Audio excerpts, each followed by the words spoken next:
E aí, sabe quando a gente se sente meio perdido com tantos livros prometendo a fórmula da riqueza? E se desse para pegar só o essencial de todos eles e criar um manual único, um verdadeiro mapa do tesouro? Bom, é exatamente isso que vamos fazer aqui. Montar o plano essencial para a independência financeira com as lições dos maiores best-sellers do Brasil. Ok, vamos começar. A jornada para construir riqueza, olha, ela não começa com planilhas, com aplicativos, não. Começa com algo muito mais visceral, uma faísca emocional. Essa ideia aqui é do autor Eduardo Feldberg, e ela é a base de tudo. O ponto de partida tem que ser um descontentamento genuíno com a situação financeira. É preciso estar, como ele mesmo diz, de saco cheio, sabe? Mas atenção, não se trata de inveja ou de ficar só reclamando, tá? O Feldberg argumenta que essa indignação, quando a gente canaliza ela do jeito certo, se transforma no combustível. Naquela força interna que a gente precisa para finalmente arregaçar as mangas e virar o jogo de verdade. Agora, o mais interessante é que quando a gente olha para vários autores diferentes, uma coisa fica muito clara.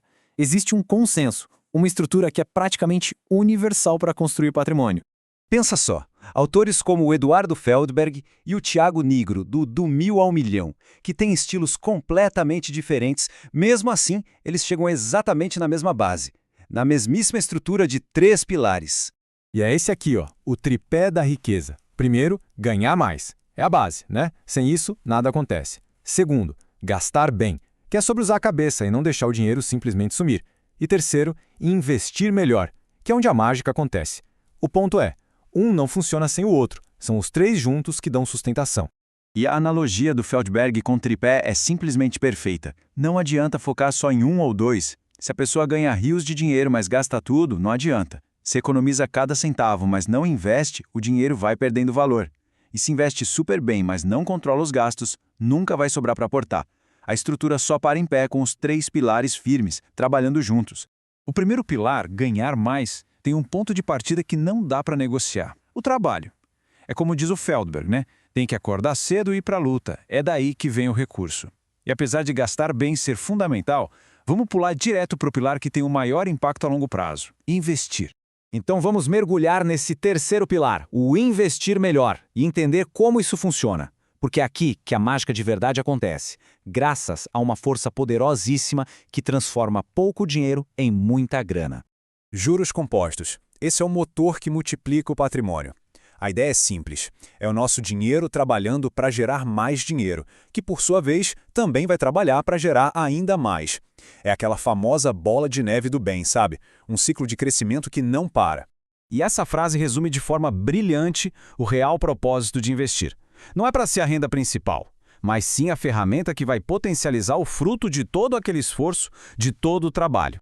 Para a gente ter uma noção do poder disso, olha só esses dados do livro do Gustavo Cerbasi. Imagina R$ 1.000 investidos por 10 anos. Com uma taxa de 1% ao mês, o resultado é um pouco mais de R$ 3.300.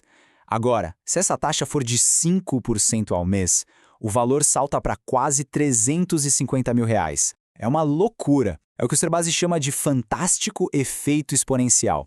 Olhando aqui no gráfico, a diferença fica ainda mais gritante, né? Não é uma linha reta, é uma explosão. A distância entre as barras mostra que a escolha de onde investir tem um impacto, nossa, gigantesco no resultado final. Mas, por trás de toda decisão de gastar, de poupar, de investir, existe uma questão ainda mais profunda.